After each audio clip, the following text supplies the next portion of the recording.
Que el Señor les bendiga, mis amados hermanos. Qué gusto poder servirles nuevamente a través de la exposición de la palabra del Señor. Este domingo, primer domingo en donde ya se entró a fase 3 de la epidemia aquí en México, pero confiando en el Señor, hermanos, confiando en las promesas del Señor, y recordamos las palabras del Salmo 46: Dios es nuestro amparo y fortaleza, nuestro pronto auxilio en las tribulaciones. Por tanto, no temeremos, aunque la tierra sea removida, se traspasen los montes al corazón del mar, aunque bramen y se turben sus aguas y tiemblen los montes a causa de su braveza. Nosotros confiamos en nuestro Dios y que su voluntad es perfecta. Les invito, hermanos, a abrir sus Biblias en Hebreos capítulo 13. Estamos continuando con esta serie de predicaciones expositivas sobre la carta a los Hebreos y estamos aproximándonos ya al final de esta carta maravillosa, desafiante, confrontativa, hermanos, pero de gran bendición para nuestras vidas. Y les pido que tengan listas sus Biblias en Hebreos capítulo 13 y vamos a dar lectura a los versículos 8 al 9. Y voy a dar lectura y dice así la palabra del Señor. Jesucristo es el mismo ayer y hoy y por los siglos. No os dejéis llevar de doctrinas diversas y extrañas, porque buena cosa es afirmar el corazón con la gracia, no con viandas que nunca aprovecharon a los que se han ocupado de ellas. Les invito a orar. Padre, gracias. Gracias, Señor, por tu palabra. Gracias por cada advertencia que nos das en ella.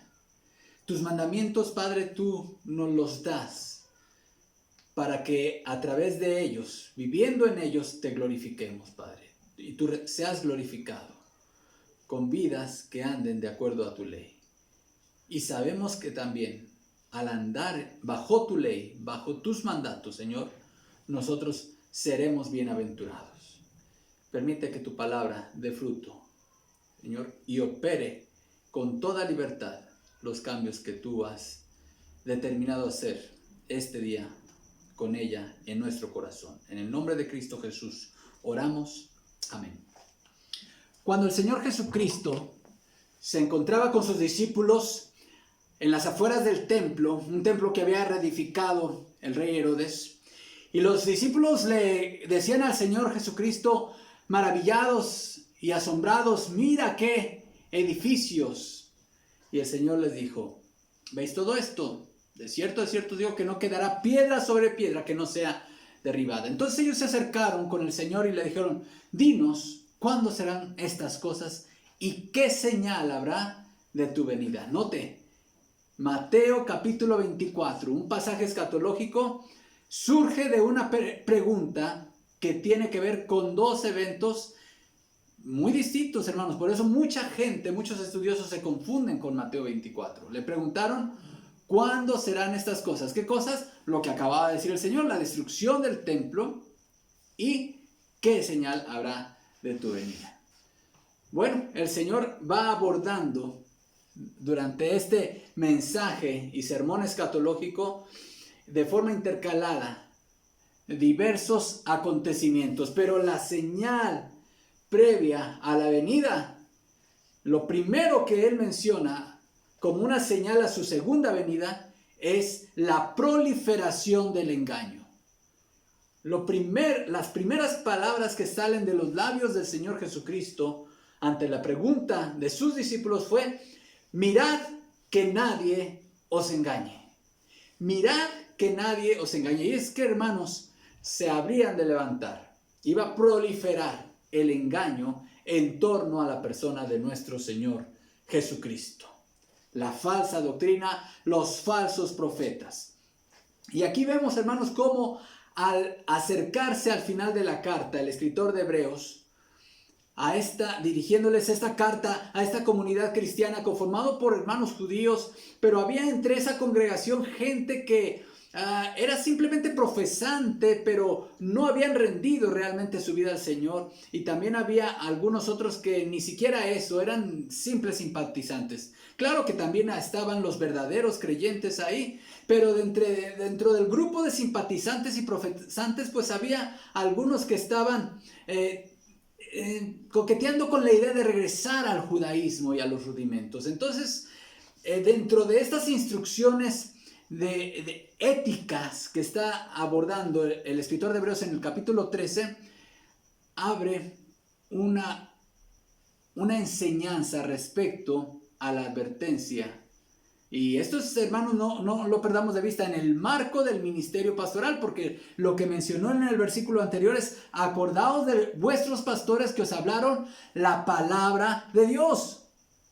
Quiere decir que dentro de esta enseñanza que está dando acerca de la sana relación que debe existir entre la congregación y sus pastores, la advertencia respecto a aquellos falsos maestros que se introducen en la iglesia para enseñar falsas doctrinas. Por eso el versículo 9, hermanos, inicia con una declaración doctrinal respecto a la persona de nuestro Señor Jesucristo. Jesucristo es el mismo ayer y hoy y por los siglos.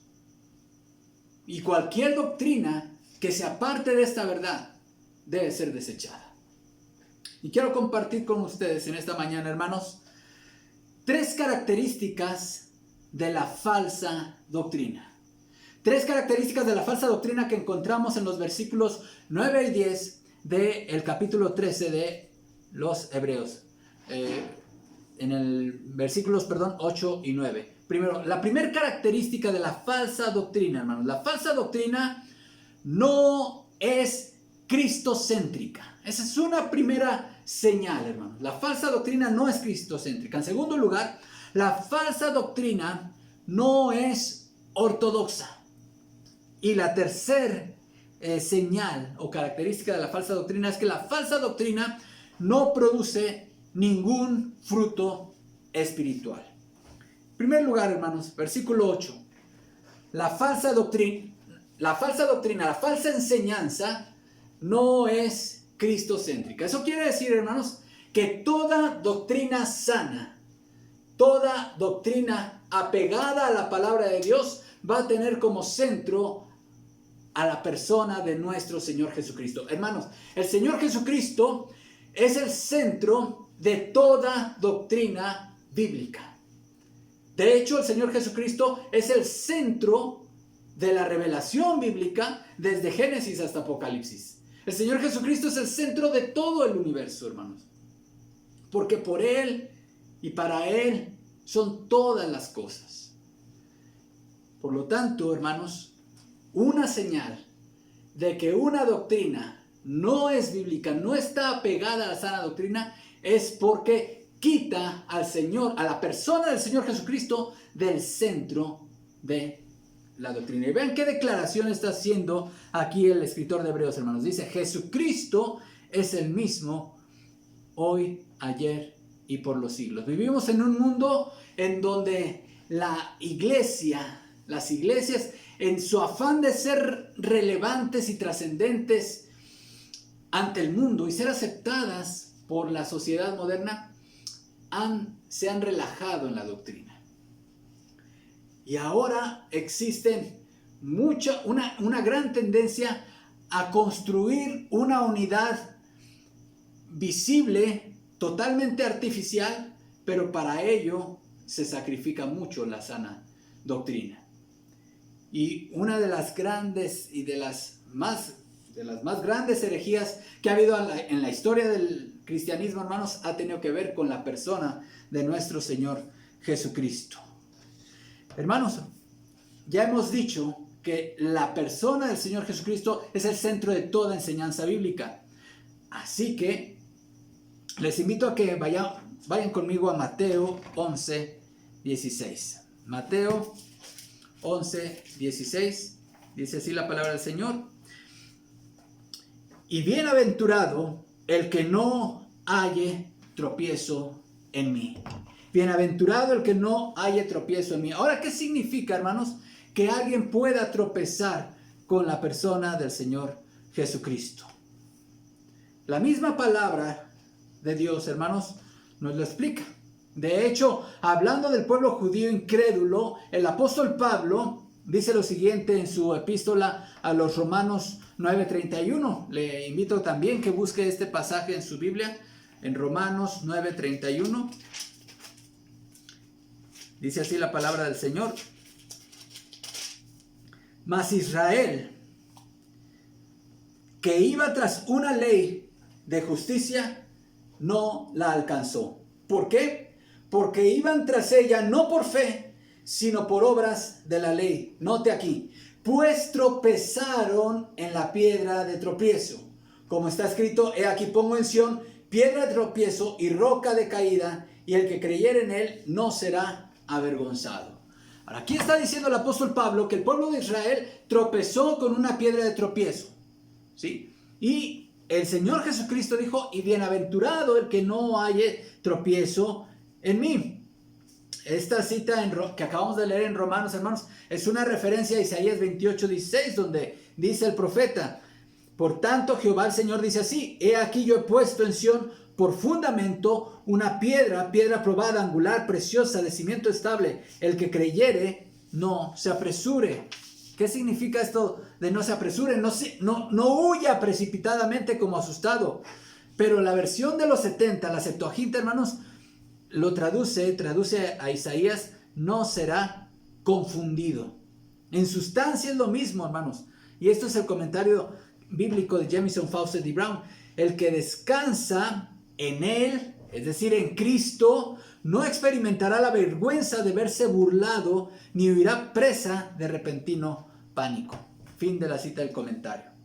Ahora, entonces, en concreto, ¿qué significa tropezar con el Señor Jesucristo como les pasó al pueblo de Israel, hermanos?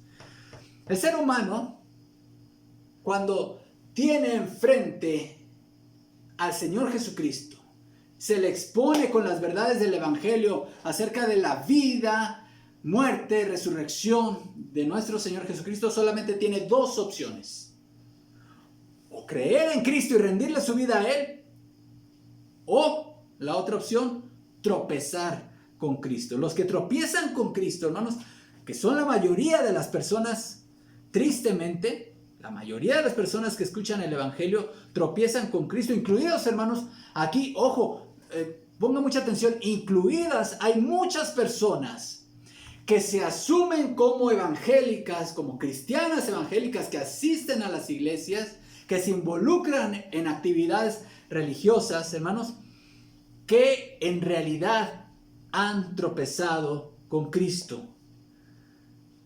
Exteriormente pueden mostrarse como cristianos, pero en su interior no existe una fe genuina de salvación en Jesucristo. Y por lo tanto, su vida no da fruto. Son aquellas personas, los que tropiezan con Cristo, son aquellas personas que ven en Jesús una decepción. Ven en Jesús decepción, engaño, desilusión, y por eso no pueden rendir su vida a Él. Todas sus expectativas que tenían acerca de Jesús, cuando son confrontadas con el Jesús verdadero de la palabra de Dios, dicen: no puedo rendirme a Él, no puedo creer en Él, sencillamente. Las palabras radicales de Jesús que Él pronunció les causan indignación y razonan que no pueden seguir a alguien como su Salvador que haya dicho cosas como estas. Juan 14:6. Jesús les dijo: yo soy el camino y la verdad y la vida. Nadie viene al Padre sino por mí. Son palabras radicales, declaraciones radicales. O las palabras que dijo en Lucas 11:23: el que no es conmigo, contra mí es, y el que conmigo no recoge, desparrama. O en Juan 3:36: el que cree en el Hijo tiene vida eterna, pero el que rehúsa creer en el Hijo no verá la vida, sino que la ira de Dios está sobre él. Estas declaraciones le suenan escandalosamente radicales. No concuerdan con su línea de pensamiento de integrar a todas las culturas en una misma sociedad. Y para la mayoría de las personas de nuestra época, estas declaraciones de Jesús les son de tropiezo. La sociedad moderna del siglo XXI, hermanos, le apuesta a la tolerancia, a la fraternidad, a la inclusión.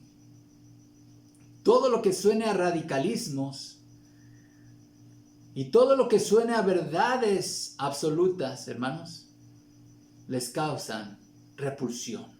Y por eso el Jesús bíblico les causa tropiezo. Ahora, ¿qué pasa con la doctrina?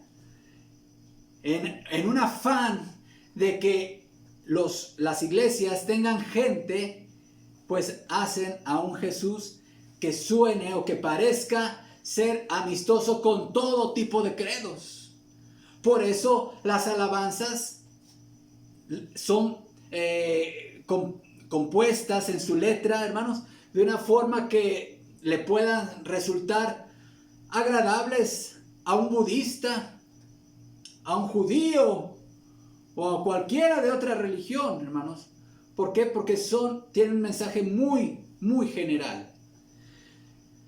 Así que, de una forma muy sutil, esconden al Cristo bíblico de la enseñanza, siendo que Él es el centro y que su gloria debe ser desplegada en toda la doctrina. Bueno, pues se opaca su gloria presentando a otro Cristo. Hermanos, a lo largo de toda la historia del cristianismo Cristo ha sido el centro de las herejías. Por lo menos ha habido 9 herejías en la historia del cristianismo que ahorita no vamos a desarrollar, hermanos, solamente las voy a mencionar.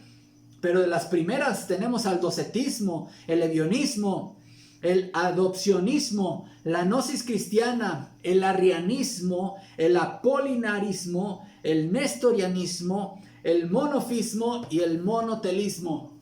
Si quiere, después con calma puede usted investigar acerca de qué enseñanzas y qué herejías eran estas, hermanos. Pues todas ellas apuntaban o presentaban a un Cristo distinto del Cristo revelado en la palabra de Dios. Aquí el Señor Jesús, hermanos, el autor de Hebreos nos presenta y hace una declaración de Jesucristo haciendo referencia a su divinidad. Note, versículo 8, Jesucristo es el mismo ayer y hoy y por los siglos. Hay por lo menos aquí 2 referencias a 2 atributos divinos de Jesús, hermanos. Jesús es inmutable y Jesús es eterno. Ahora, ningún ser en todo el universo, aparte de Dios, es inmutable y es eterno. Si algún ángel o algún ser humano fuese inmutable o fuese eterno, no fuese ni ángel ni humano, sería Dios. Pero solamente hay un solo ser que tiene inmutabilidad y que tiene eternidad. Y ese es nuestro Dios. Y si Jesucristo es inmutable y es eterno, entonces Él es el Dios creador, el Dios del universo. Pero existen formas más sutiles, hermanos, de desviación de sana doctrina. Como ya mencionábamos, es presentar una teología, en lugar de estar centrada en Cristo, hacerla centrada en el hombre. Quitar a Cristo del centro de la predicación bíblica y colocar en su lugar al ser humano. Hermanos, ¿cuál es el centro? ¿Cuál debe ser el centro de la predicación bíblica? En todo mensaje, en toda predicación, uno como predicador cuando se está preparando debe de hacerse esta pregunta: ¿cómo exalta a Cristo esta predicación? ¿De qué manera Cristo está siendo exaltado? De tal manera que la predicación cristiana y la predicación bíblica se trata de Cristo y de su gloria. En toda predicación, Cristo debe ser exaltado y su gloria debe ser desplegada y anunciada y proclamada. Pero ahora, en el centro de la predicación bíblica, tristemente en muchos púlpitos, se ha colocado al hombre y a sus necesidades en lugar de a Cristo y su gloria. Y entonces los sermones ahora son de 3 maneras para tener, 3 pasos para que tengas un negocio más exitoso. ¿Cuáles son los 5 pasos para tener dulces sueños en la noche? ¿O de qué manera puedes tener una vida más saludable? Y entonces se trata la predicación bíblica, tristemente ahora, de el hombre y sus necesidades, y no de Cristo y de su gloria. Y hermanos, cuando el apóstol Pablo fue a Corinto, él les escribe en la carta y les dice: cuando fui a vosotros, no quise saber otra cosa, sino anunciaros a Jesucristo y a este crucificado. Cuando se da testimonio de cómo era la vida y la predicación de los primeros cristianos en Hechos, aquella iglesia primitiva dice: y todos los días en el templo y por las casas no cesaban de enseñar y predicar a Jesucristo. Cristo es el centro de la predicación cristiana verdadera, y no hay nada que lo pueda sustituir. Pero vemos aquí, hermanos, otra característica de la falsa doctrina. Ya vimos una. La falsa doctrina no es cristocéntrica. La falsa doctrina quita al Señor Jesucristo del centro. Pero en segundo lugar, hermanos, y vemos aquí en el pasaje de Hebreos que estamos revisando en esta mañana, hermanos, el versículo 9 dice: no os dejéis llevar de doctrinas diversas y extrañas. Es decir, la falsa doctrina es extraña, no es ortodoxa. Ahora, la palabra ortodoxa, hermanos, viene de la misma raíz griega de donde viene la palabra ortopedia. Y ustedes saben que esta rama de la medicina pues tiene que ver con todo lo que es el sistema musculoesquelético, y ortos significa recto o derecho, ¿sí?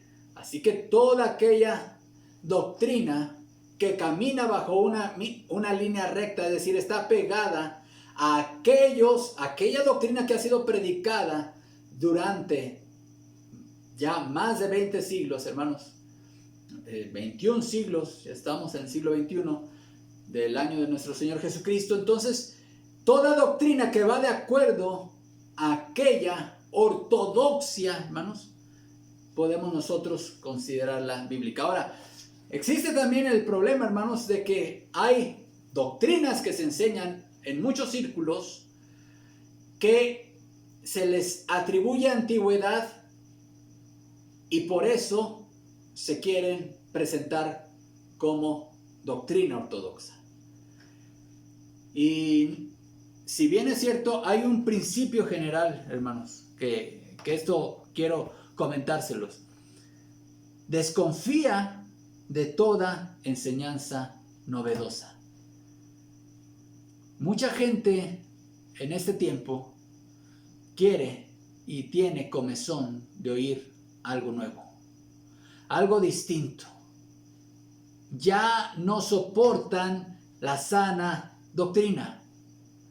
Y entonces esos maestros que se amontonan, de los cuales habló Pablo, son los que toman a esa gente con comezón de oír algo nuevo como sus clientes y les quieren dar aquellas doctrinas nuevas y extrañas que no se apegan a la palabra de Dios. Así que el principio, más que cronológico, tiene que ver, hermanos, con su apego a la revelación bíblica. Si esto está en la Biblia, hermanos, entonces esto es enseñable. Si una enseñanza tiene a Cristo en el centro y está respaldada por la enseñanza de la palabra de Dios, hermanos, es una doctrina digna de enseñar y se debe de enseñar. Esta palabra diversas, hermanos, habla de la gran multiplicación y proliferación que habría. El cristianismo no ha batallado con una única herejía a lo largo de su historia, hermanos. Ya vimos cómo solamente hablando de herejías con respecto a la persona de nuestro Señor Jesucristo, se han hablado de por lo menos 9 herejías. Pero ha habido otras herejías a lo largo de la historia, hermanos. Herejías respecto a la persona del Espíritu Santo, herejías respecto a la doctrina de la iglesia, a la doctrina de la salvación. Son muchas y muy diversas, y la iglesia debe estar debidamente capacitada para identificar el error. en los púlpitos, hermanos, y cuán importante es considerar perfectamente cuando se invita a alguien a predicar a la iglesia. Cuando tú decides buscar en internet algún predicador, y no es malo escuchar predicaciones en internet de hermanos de sana doctrina, pero es muy importante que tú tengas tu oído muy bien afinado para identificar el error, porque yo he escuchado de gente de supuesta sana doctrina que han salido de su boca herejías tremendas. Mucho cuidado. No porque sean famosos, no porque tengan iglesias grandes, no porque salgan en televisiones, en canales o tengan muchos seguidores. Ese no es el criterio para saber si es un predicador digno de escuchar. Es su apego a la sana enseñanza. Así que desconfía de toda enseñanza novedosa. Pero pasemos ahora a una tercera característica de la falsa doctrina. Y sigo leyendo aquí en el versículo 9. No os dejéis llevar de doctrinas diversas y extrañas, porque buena cosa es afirmar el corazón con la gracia, no con viandas que nunca aprovecharon a los que se han ocupado de ellas. Bueno, aquí nos da una tercera característica, una tercera señal de que una doctrina no está de acuerdo con la palabra de Dios. Una falsa doctrina, ya vimos, no es cristocéntrica, la falsa doctrina no es ortodoxa, pero también la falsa doctrina no produce ningún fruto espiritual ni en los que la predican, ni en los que la reciben. El Señor Jesucristo, en Mateo 7, refiriéndose a los falsos profetas, y les invito a ir a este pasaje, hermanos, Mateo capítulo 7, versículo 15. En su famoso Sermón del Monte, el Señor Jesucristo dio estas señales para identificar a los falsos profetas. 7:15 dice así: guardaos de los falsos profetas, que vienen a vosotros con vestidos de ovejas, pero por dentro son lobos rapaces. Por sus frutos los conoceréis. ¿Acaso se recogen uvas de los espinos o higos de los abrojos? Así todo buen árbol que da buenos frutos, así todo buen árbol da buenos frutos, pero el árbol malo da frutos malos. No puede el buen árbol dar malos frutos, ni el árbol malo dar frutos buenos. Todo árbol que no da buen fruto es cortado y echado en el fuego. Así que por sus frutos los conoceréis.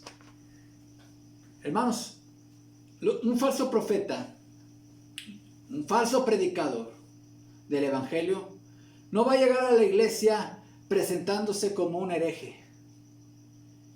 No va a llegar presentándose como un budista o como un de otro credo. Por supuesto que se va a presentar como un predicador cristiano, evangélico, de sana doctrina. Se va a presentar vestido de oveja. Eso lo dijo el Señor. Así que no iba a ser su apariencia, no iba a ser su manera de hablar, por lo cual lo íbamos a identificar. No iba a ser con base a si cita la Biblia o no cita la Biblia. No iba a ser con su apariencia o su forma de vestir. No iba a ser con base a qué seminario estudió, de dónde es egresado. No iba a ser con base a aspectos externos. Iba a ser la señal de que él era un falso profeta, de que era un lobo. Su señal iban a ser sus frutos. Es que, como lo dice el mismo Señor Jesucristo, un falso profeta es un inconverso.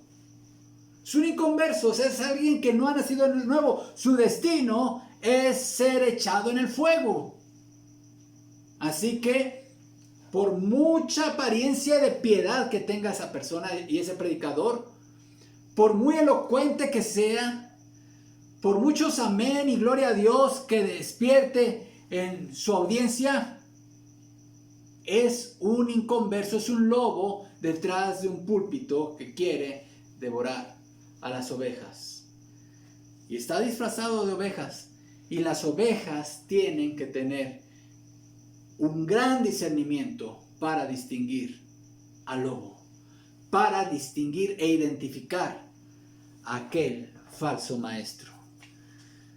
De hecho, en lo cual nos debemos de fijar más es en los frutos. Es en los frutos.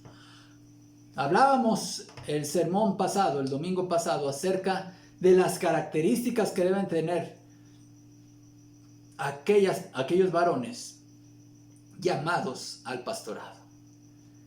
Y veíamos también la importancia de que fuesen hombres de integridad de acuerdo al modelo y al perfil bíblico de un pastor, de un maestro. Sí, ya que el liderazgo debe ser con base en su ejemplo y no con base a otros criterios. ¿Quieres conocer un falso profeta? ¿Quieres saberlo identificar?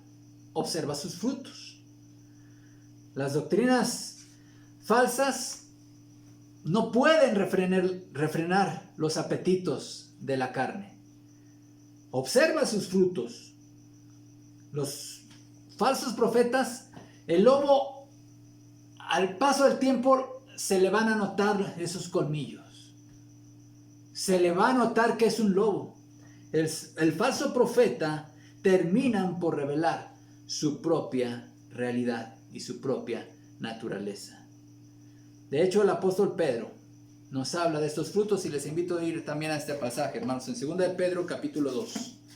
2 de Pedro capítulo 2, versículos 13 al 14. Dice así la palabra de Dios.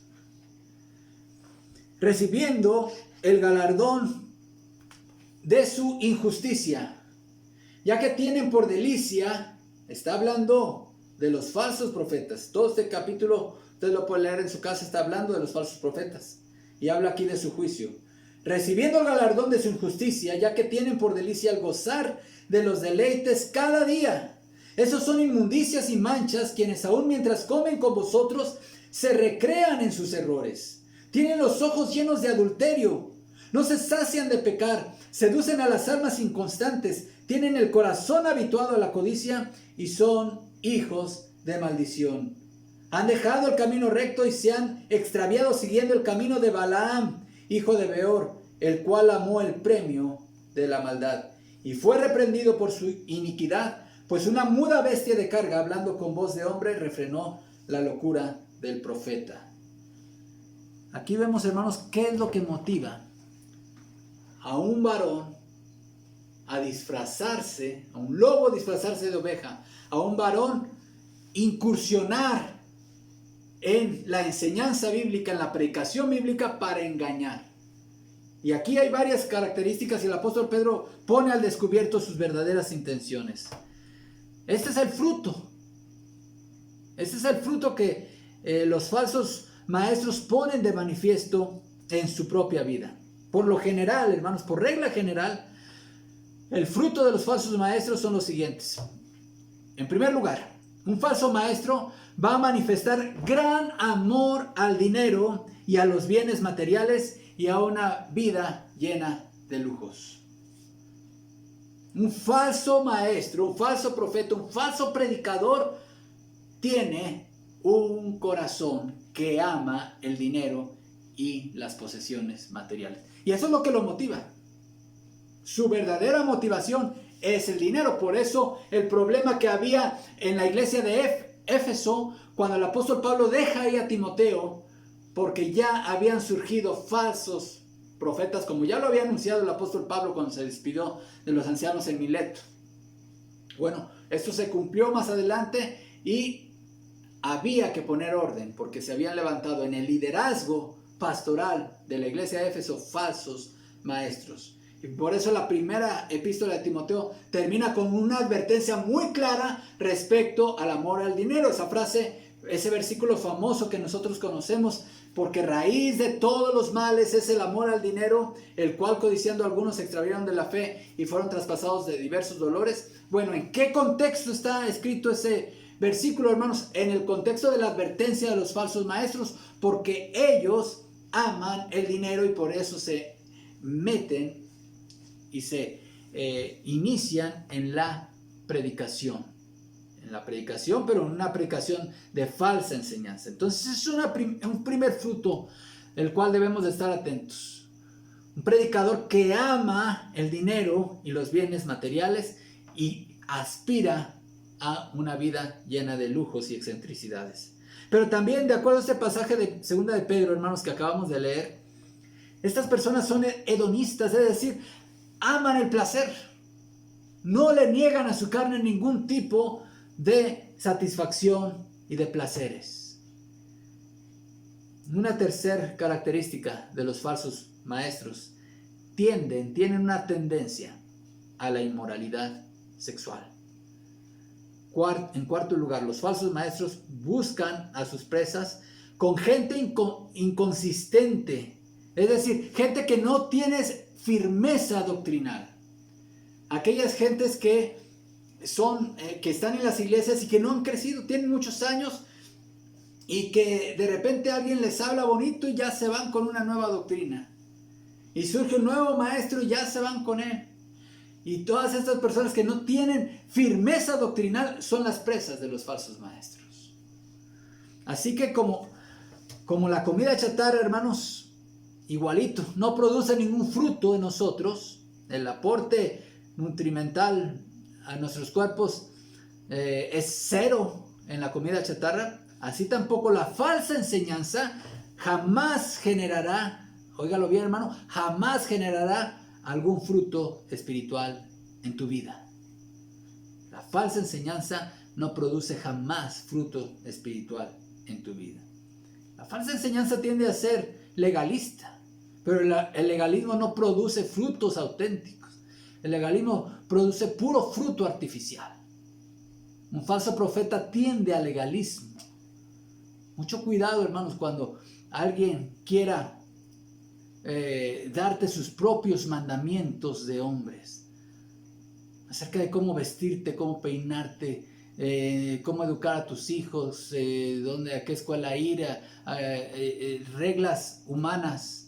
Claro que la Biblia tiene principios acerca de todos estos temas, hermanos, pero nosotros los predicadores somos llamados a decir: esto es lo que dice la palabra de Dios. Pero como ya veíamos la vez pasada, hermanos, el domingo pasado, las ovejas no son nuestras. Nosotros no tenemos derecho a ejercer un señorío sobre las ovejas. El legalismo es una herramienta utilizada, la herramienta favorita de los falsos profetas. Es parte de su indumentaria de apariencia de piedad. Es parte de su traje, parte de su disfraz. Conclusión, hermanos. La Biblia nos advierte acerca de la falsa doctrina. Y si tú piensas que en este tiempo y que por los años que llevas en el cristianismo tú no puedes ser presa de la falsa doctrina, hermano, déjame decirte que cada vez Satanás busca maestros que la sepan disfrazar de una forma más sutil. Es muy importante tener todos nuestros sentidos bien despiertos para no dejarnos llevar por doctrinas diversas y extrañas. ¿Cuál debe ser la actitud ante la falsa enseñanza? No debe ser una actitud de tolerancia, de decir: bueno, pues hay que darle chance, a lo mejor esa es su opinión, pero a lo mejor en todo lo demás se enseña bien, ¿no, hermanos? Si está afectando una doctrina fundamental del cristianismo, estamos obligados a desecharla. Estamos obligados a alejarnos totalmente de esa enseñanza. No podemos ser tolerantes con doctrinas como la doctrina de la divinidad de Cristo. La doctrina de la Trinidad es una doctrina fundamental, no negociable en el pueblo cristiano. De tal manera que alguien que niegue la Trinidad es un hereje. Así, con todas sus letras, hermanos, es un hereje. Los unitarios son herejes, hermanos.